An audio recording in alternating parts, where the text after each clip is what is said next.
In today's video, I am going to teach you how to delete a Wix website and unpublish it. To begin, log into your Wix account and open the My Sites page. This is where all of your website projects are listed, so make sure you are selecting the correct one before you make any changes. Once you see the site you want to remove, click Select Site on that project card to open it. After that, look to the left side navigation menu and scroll down until you find Settings. Click on it, then choose Website Settings from the main settings area.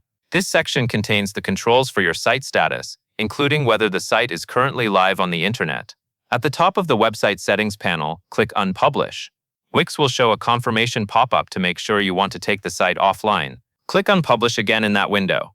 This step is important because unpublishing removes the site from public view before you delete it permanently. If you skip this part, the site may still have been live before being moved through the rest of the process.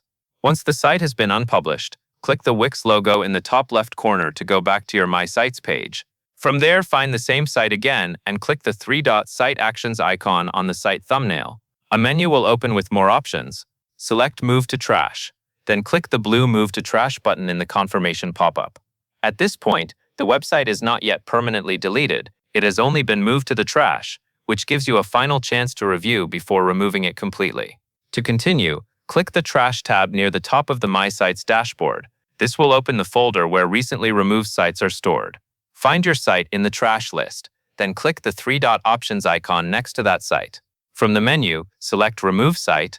Wix will show one last confirmation message because this action permanently erases the website and its history. If you are sure, click Delete to complete the process. After that, the site will be fully removed from your Wix account. Make sure you only do this for a site you no longer need, since permanent deletion cannot be undone once it is confirmed. That covers everything you need to know.